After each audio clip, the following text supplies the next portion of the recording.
CultPop! What is up to all our sidekicks and henchfolk out there in the Geek Nation? My name is Noel, and today we're going to do something a little different by demand/request. We're going to look at Image Comics' new Spawn Compendium #1 by Image Comics.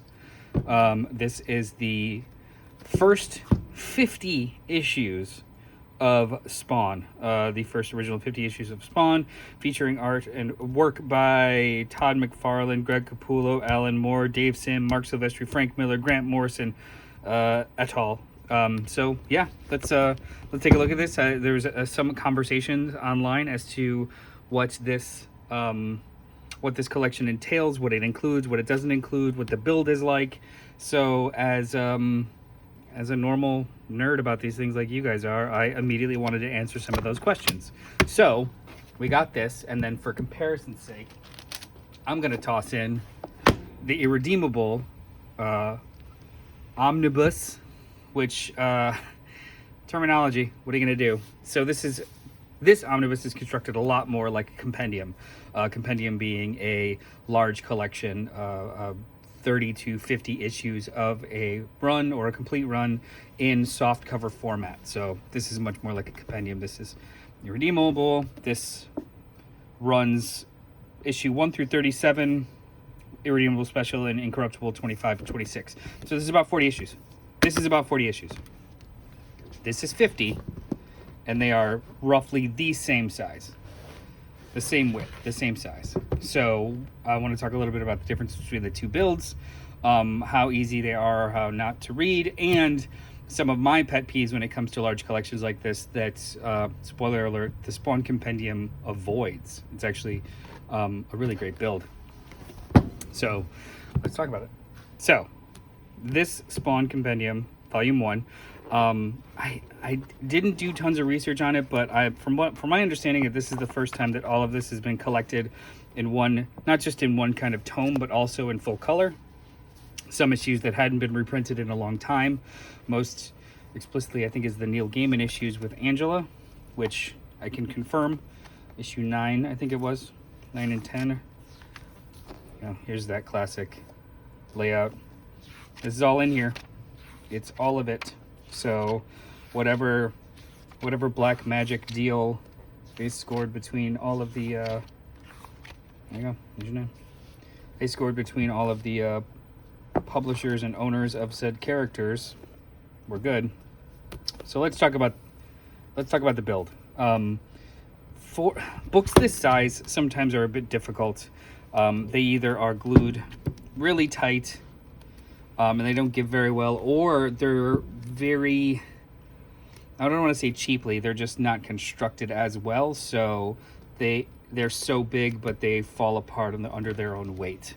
But I'm happy to say that this is not ornately put together, but it's very practical. So as you can see, there's little to no gutter loss in the middle of the book. It's 50 issues. There's always going to be gutter loss because it's a phone book, but nothing that is too intense or difficult to read within the margins, especially towards the middle of the book. When you get to the beginning or the end, yes, because this is a soft cover. So like with an omnibus, especially with a sewn binding, you don't have to deal with a snapback at the beginning or the end of the book. But if you read this format, you're just going to deal with this. There is no real heft to the spine to be able to stop that from happening. So, the first handful of issues, you're just going to have to hold it.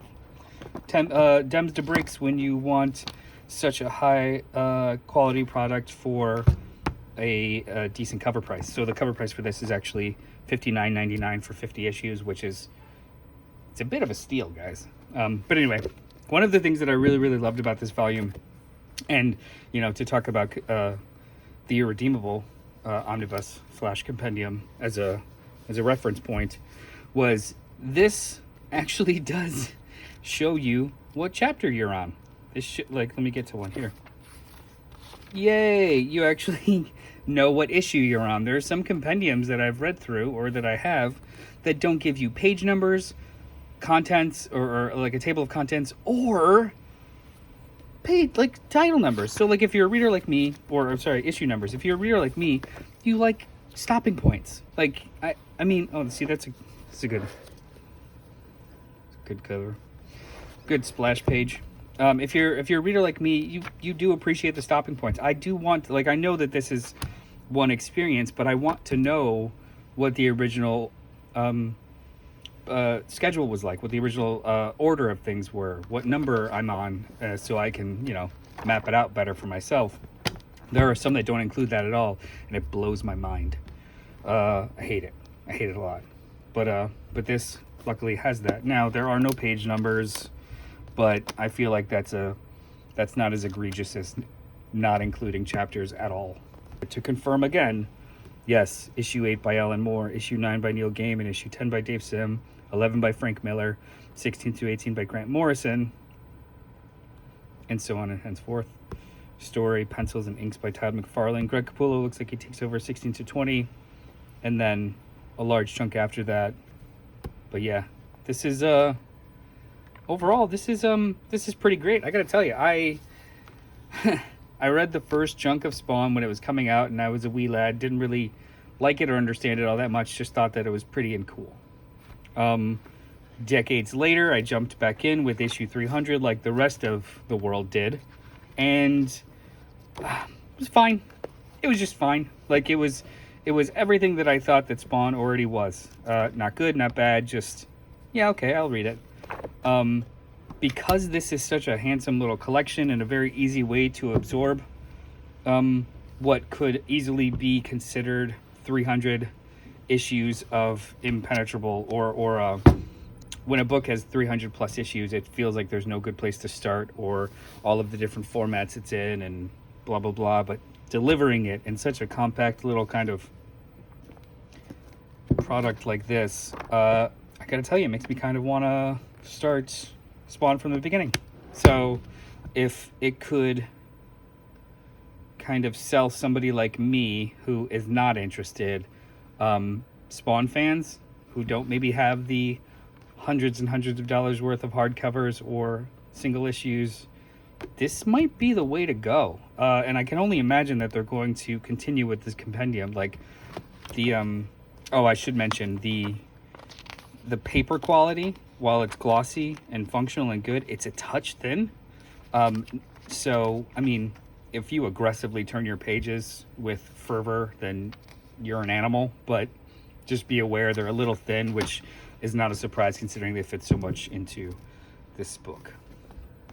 That is the Spawn Compendium Volume 1 by Todd McFarlane and Greg Capullo, with contributing stories by Alan Moore, Neil Gaiman, Dave Sim, Frank Miller, Grant Morrison, etc., etc. So yeah, if you were wondering what this was like when you were looking at your previews list of what comes out this week, this is it. It's pretty thick, it's pretty expansive, and honestly, it's a pretty slick collection. So if you're on the fence, get off it and purchase. But yeah, thank you for spending the last couple of minutes with me. If, as with this video, if anybody has any kind of requests or things that you'd like to see us kind of cover or talk about on the channel, please feel free to let us know, because we love doing this stuff. We're just as in the weeds and nerdy about it as you all are, so it's kind of fun. But yeah, be sure to comment, like, subscribe, hit the bell notification to know when we go live or post new content like this. Join us on Sunday mornings at 10:30 a.m. Eastern Standard Time, where we live stream our CultPop Podcast, where we talk about and review the week's comics as well as some pop culture news. Sometimes book of the month, sometimes an evening episode. We have fun. So join us, join the conversation. And if you wanted to know about any other books, let us know, and we would love to review them, whether it's the content or even just the build of a nice collection like this. But until then, thank you. I'll see you later. CultPop!